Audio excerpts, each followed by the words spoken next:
Hello everyone, I'm back, and this video is going to be about episodes 4, 5, 6, and 7 of Pretty Man. I think the show is finally starting to pick up, finally starting to get a little bit more, juicy drama, in it. Because the first 3 episodes were kind of, a little bit on the slower side, a lot more fluff than these next episodes, but the episodes 4, 5, 6, and 7 still has a good bit of fluff in it, not as, serious and not like a real melodrama. But we can start on episode 4. We found out who the second lady is. We know the first lady was Jackie. He had to pretty much learn the value of money, I believe. He had to learn from her. And the second lady we now know is the electric fairy. And we had to learn from her how to control hearts. And I love the electric fairy, and I'm kind of sad that I'm pretty sure she's out of the picture already, because he's pretty much learned what he needs to learn from her. But I love the electric fairy. Of course she totally fell for him, but of course she has to fall for him. He's the prettiest man, or whatever. At the end of episode 3, it was kind of weird because it seemed like the electric fairy and Yura had something really going on, but then you find out in episode 4 that that's not really what happened. The electric fairy just kind of went over there to talk to her, and then Yura just made the phone call with the electric fairy in the room. So that kind of made me feel a little bit more happy, because I was like, oh my god, the electric fairy can't go on the bad side. So that made me feel a lot better. Something else that stood out to me was the electric fairy told Yura that Matei will bring her success, but her daughter would die by the age of 12. So I was like, that's something that, and then they had the whole dramatic scene and everything. So I was like, man, that's something important. So I'm just wondering if Yura will believe what the electric fairy is saying and leave Matei alone eventually, or will she just believe that the electric fairy isn't real? Which of course we know that, well, from what I'm seeing, I think she is a real fairy. She really is, blessed from the gods. Of course, the electric fairy is falling for Matei, and on Matei, he got a haircut. Very interesting style haircut. Episode 4, it took me a little while to get used to it, but I think by episode 6, it really grew on me and kind of changed up. They changed it a little bit, so it looked a little bit better than just a little flop in front of it. And I also am still wondering, why Yura was kicked out by the MG group. We still haven't found out. I'm pretty sure we aren't going to find that out until, way later. It depends on, how they want to switch it up. And let's go on to the electric fairy and the mother, the vice president.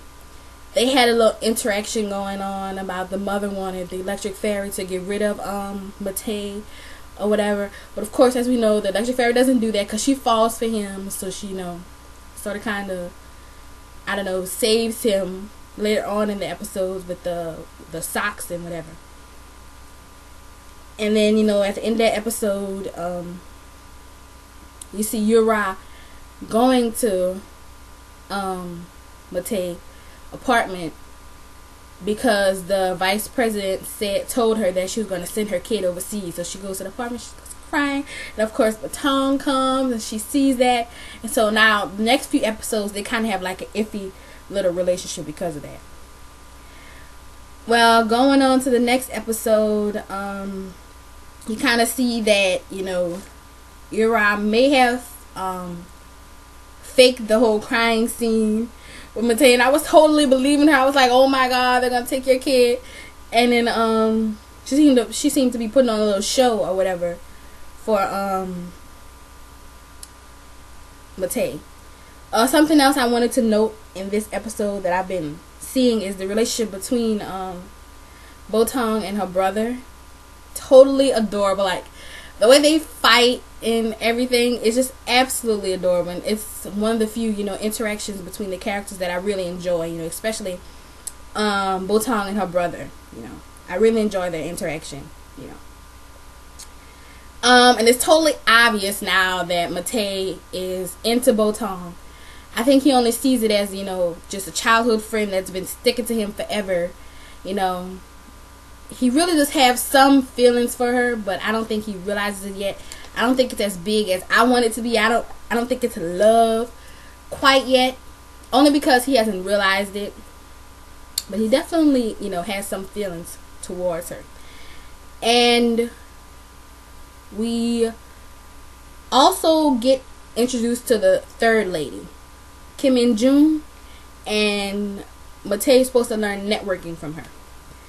And to me, she seems like the sweetest person in the world. From the next few episodes, she seems really sweet. You don't want to mess with her because of her connections or whatever.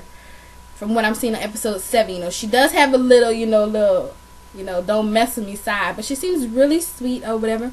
But this is the third lady that he has to conquer. So episode 5, I didn't take so many notes on that, so I don't think they had much going on. Oh, and I also realized that the description of the show really isn't that accurate. It's about he's trying to use these. The vibe that I got from it was that he was trying to use these women to get where he wanted to go. And which is all true, but that wasn't the main part. To me, it seems like he wants to learn from these women. And he goes into it, the women know his intentions, Most of them know. Kim In Jung, she knew that he was inquisitive about the networking stuff, and she was telling him about it. And the electric fairy, she could see right through him. But Jackie, on the other hand, she kind of knew that he wanted to, learn more about the money and stuff and all that kind of stuff. But to me, it seems like, he's using these women, but it's like he wants to learn from them, sort of kind of thing. I don't know. I may have some kind of weird, twisted, outlook on it just because I'm totally, Team Matei. Okay, episode 6. I personally, from this episode, I was personally seeing that I think that Botong and Matei fit together really well. And although Botong and David are just alike, to me they just seem like they could just be two best friends. That's it.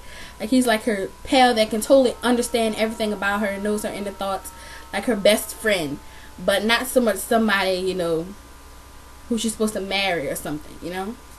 And that's the vibe that I got from David. And he always has this weird, fake smile. He's totally adorable, but he has this fake smile that just gets to me. I'm just like, oh my god. But, and I started getting the feeling in episode 6 that something bad is really about to happen. Like, it's coming. And, I was, hesitant to go on to episode 7 because I was like, oh my god, something's bad about to happen. But something horrible, catastrophic has not happened yet. But I feel like it's on the way. And I also wanted to know why the brother was always in the karate outfit. But then in episode 7, I seen him in regular clothes. So I was like, okay, whatever. And why does it feel like Botong is completely oblivious to David's feelings? Like, seriously, girl? Like, he's throwing himself at you. And you're so blinded by Matei that you can't see it. Like, she is being very adamant about her liking, Matei. That's the only guy for her. But David, I don't know. I feel like she needs to recognize his feelings and address them and let him know, nothing's ever going to happen for us. Because he's still, holding on. I'm totally team Matei Botong. I totally want them to be together because I feel like they're a better match, And she's not your typical K-drama girl, Yeah, she's all head over heels for this guy, but she's got a little sass to her. She's got a little snapback. She's going to, talk behind your back. She was like ifing at her behind the back. Girls just don't do that, That's like her little bit of rebelling, a little bit. So I like the little sass she has in her, Like she tells him, what kind of president she said he was? Some kind, not a real president. He was like some kind of fake president or something like that. Stuff like that, the females don't usually say stuff like that, But, so I totally like that about her. Episode 7, Matei is going to become Kim In Jung's lover, supposedly, because, she saved him this whole sock, ordeal going on because she made Yumi, well, she convinced, I don't know, some kind of way she had Yumi buy all the socks. And I want to know, before even the end of the episode, I wanted to know what was Yumi's significance. And at the end of the episode, next thing I know, Kim In-jun wants Matai to have some kind of scandal with her. Because, you know, Matai doesn't want Matai doesn't want to, you know, go there with Kim In-jun, you know, the third lady. So he tries all different things, and finally, you know, he knows that that Kim In-jun doesn't like gossip. So he sets up this date with her when the some ladies that she knows is gonna have like some kind of big dinner or function in there. So it causes a little friction there, and then she loses one of her clients, and then so as payback, she says that she wants him to start a scandal for she wants him to start a scandal with Yumi. So I'm like, who is this Yumi character, and is she going to be the fourth lady, and what will he have to learn from her?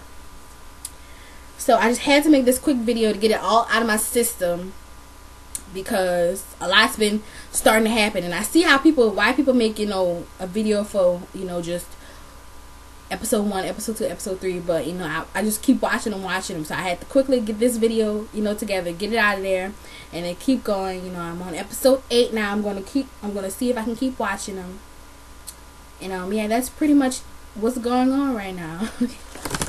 So yeah, that's pretty much it, I guess.